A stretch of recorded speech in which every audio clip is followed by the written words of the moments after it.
Thank you for being with us for Diving Week. Can you tell us a little bit more about yourself? Sure. My name is Nicole Helgason, and I'm the creator of the website reefdivers.io, which is a source online where people can learn about coral identification and learn about how to recognize different coral species while they're diving. That sounds very interesting. Can you tell us also a little bit more about your first experience diving? Sure. I started diving in 2006.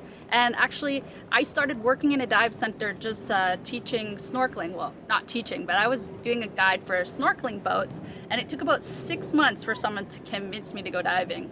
But that first time I went diving, there was actually a coral restoration project on the dive site. And from that moment forward, I was really just fascinated with the idea that you could grow corals underwater. So I quickly became an advanced diver, and then I became a dive master, and after about 1 year I became an instructor, and I've always been just motivated to teach people about corals since that day. That's great. So what is diving for you in the moment? Is it a profession, a hobby, or what is it? I mean, it's definitely a profession. I work in the dive industry. Unfortunately, I don't get to be in the water every day like most dive professionals do because my job is mostly based online. So I guess it's kind of a hobby, but also a profession to work in the professional industry. But I still get to go out diving every week. Oh, that's nice. Would you recommend to people to start diving, and why would you do that? Scuba diving. Not only, doesn't matter. Free Free diving, diving? scuba diving. Yeah, I mean, everyone should try diving. Even if you are a little bit afraid of the ocean or you're completely excited, it's super fun to dive, especially if you go to tropical places because, of course, you can see corals. And take it from me, I was that person who was really scared of diving. But I got over my fears pretty quickly, and it's such an amazing experience to be able to be underwater and breathing underwater. It's really a whole new world. Can you share any stories that stand out from your diving experience? That stand out? I mean, all of them are pretty great. I love diving. I've been diving kind of all around the world. I've done cold water dives and warm water dives. So I'm actually from Canada. So this summer I did a dive over in Canada, and I actually got to see a harbor seal underwater, and he was playing with the sea urchins, and it's like a little puppy. So that's an experience that stands out. And in terms of coral, last year I got to go diving in northern Indonesia in a place called Halmahera, and we were the only people on the dive site, and that's some of the nicest, most pristine coral reefs I've ever seen in my life. So I think those two experiences stood out in my mind last year. What's your favorite place to dive so far? My favorite place to dive, I mean, in the ocean. It's really hard to pick a favorite for me because every place I go, there's always something unique that I'm looking for. And my goal, my motivation when I'm going diving is to actually go to these places where you have divers going all the time, and to go there and to look at the reef with new eyes and to try to be able to pick out any rare or unique coral species that are there. So I have kind of two ways of diving. Either I'm going to really far exotic places where no one else has ever been, or I go to really popular dive destinations and I'm just looking for something that no one's found there before. And do you have a favorite marine life, and why? Corals. So corals are animal. Most people, well, not most people, some people might not automatically put them in a category of being a marine animal, but they are. And so I have to say that corals are my favorite marine animal. Great. We'll talk a little bit more about them in a bit. Okay. Imagine that there are a lot of people that are just about to do their first diving vacation. Any piece of advice you would give them on how to plan it or where to go? For sure. I mean, it depends, I guess, if these people are already certified or not. If you're not certified, then make sure that you're researching the dive centers where you're going and that the conditions are suitable for taking a course so that they have calm water and that they have experienced staff who can teach you. And if it's your first dive trip as a certified diver, the number one thing I would recommend is that you buy your own mask. So that's really why you're going diving, is you're going underwater to see things. And so masks are really personal and they fit to everyone's face. So that would be the number one thing I would tell you to invest in before you go on a dive trip. Sounds like a good advice. How do you imagine your perfect week of diving? My perfect week of diving? Anything. Well, I love the beach. For me, one of my favorite parts of diving is getting to go see amazing beaches. I love just walking on the beach and walking on the sand and going for really long walks on the beach. I know it kind of sounds cheesy, but I like to mix my diving experience with a land-based island or destination that will also offer me something to do on land. You know, to walk on the beach or have a good kind of restaurants or something, because really we only spend 3 or 4 hours underwater per day. And so balancing your dive destination with something to do on land is really important for me.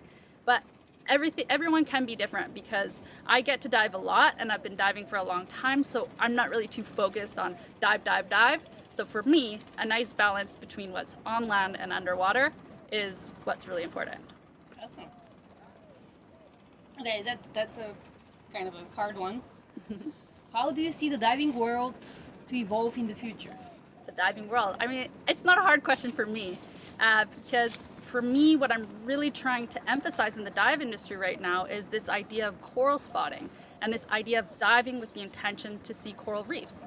And that's a message that's not really being sent out into the dive industry at the moment. There's a lot of talk about looking for critters and looking for macro life, but when you talk about corals, no one's really going out there and exploring dive sites with the intention of looking for rare and unique corals. So I would hope that in the future the dive industry opens up more and divers are able to recognize more corals, and that when you get on the dive boat after your dive, you can actually talk to other divers about the different corals that you saw. So not just the fish or the turtles or other marine life. So I would hope that the knowledge and awareness about coral diversity increases.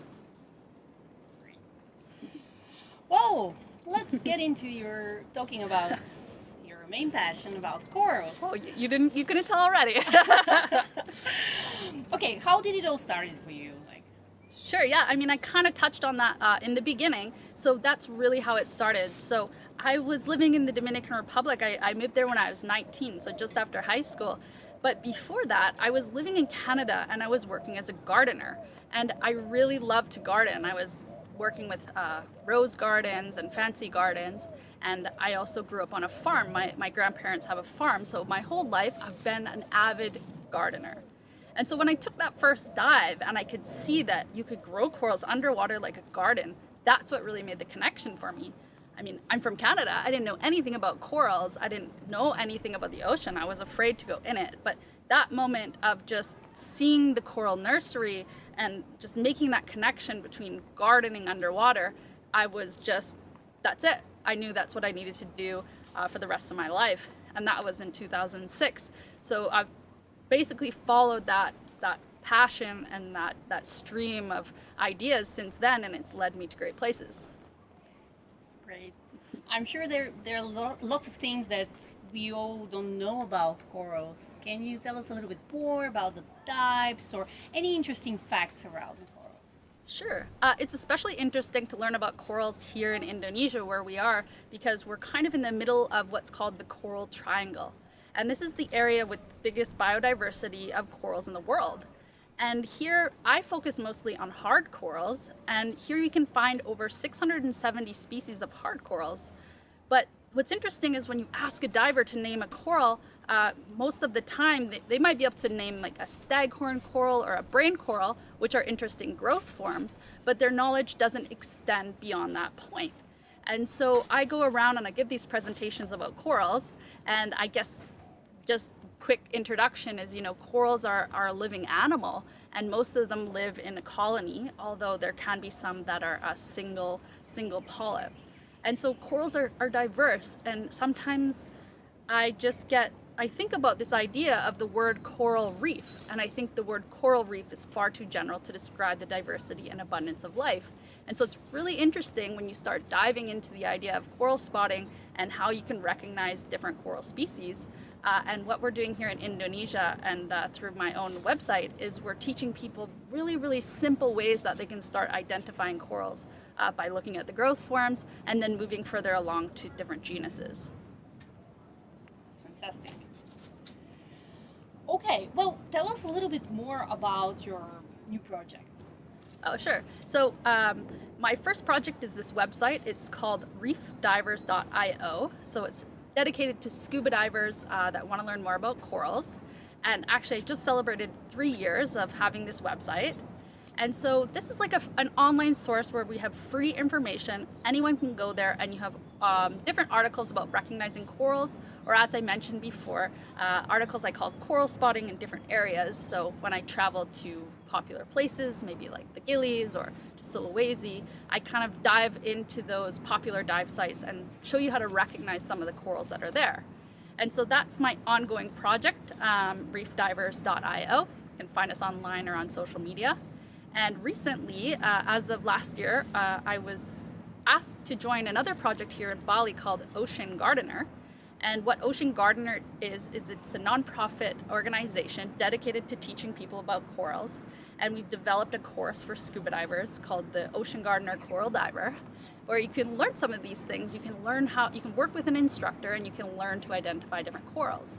And what's really cool about this project is it also integrates coral farming and coral restoration. So the beginning of the course is really focused on teaching you how to recognize different coral growth forms, understanding the different habitats where they live, and then the last dive of the course, you actually get to go to a coral farm and you get to actually start fragmenting and replanting different coral species.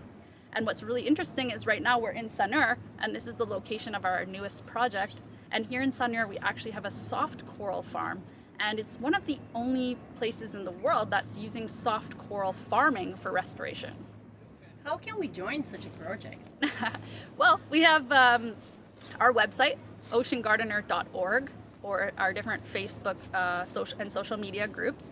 And so this project is really just in its infancy, and we have 2 centers. We have one in Sulawesi, North Sulawesi, the Murex Dive Resorts, and here the Blue Oasis Dive Resort at the Rip Curl School of Surf. These are the 2 centers that are going to be offering the course at the moment, and we're looking to expand and to grow throughout Indonesia. But like a coral, the project is starting off nice and slow, because corals take time to build a strong foundation, and the branches get bigger, and then they start to branch out. So we're really hoping that by building a strong foundation for our project here in Indonesia, that it will be able to multiply itself around the country so that everyone will be able to take part in a course like this.